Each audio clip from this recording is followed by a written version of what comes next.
రోజు 1000 కమలాలతో శివలింగానికి అర్చన చెయ్యాలని నియమం పెట్టుకున్నాడు. రోజు చేస్తున్నాడు అలాగా. ఆయన ఏదో దాన్ని ఒక 21 రోజులు నియమం పెట్టుకున్నాడు. 20 రోజులు సాగింది. శివుడు ఊరుకుంటాడా? విష్ణువైనా సరే పరీక్షే. చివరి రోజు పరీక్ష పెట్టకుండా సర్టిఫికెట్ యూనివర్సిటీ వాళ్ళు కూడా ఇవ్వరు కదా, దేవుడేలా ఇస్తాడండి. 21వ రోజు ఇంకా పూజ ముగుస్తుంది కదా అని విష్ణుమూర్తి సంబరంగా ఉన్నట్ట.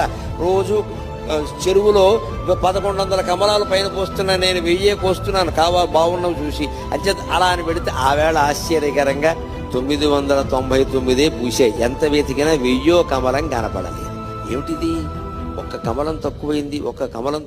ఈ కమలం ఎక్కడి నుంచి తేవాలి అనుకుంటే ఆయనకి ఏమొచ్చిందంటే, నన్ను అందరూ కమలాక్షుడు అంటారు కదా, నా కళ్ళు కమలాలే కదా, కమలం తక్కువైతే ఏమైంది, ఇంకోటి తక్కువైనా పర్వాలేదు, నాకు 2 కళ్ళు ఉన్నాయి కదా అని ఒక కన్ను బాణంతో తీసి శివుడు పాదాల ముందు పెట్టాడమ్మా. అది విష్ణువు యొక్క భక్త కన్నప్పెంతో విష్ణువంతి.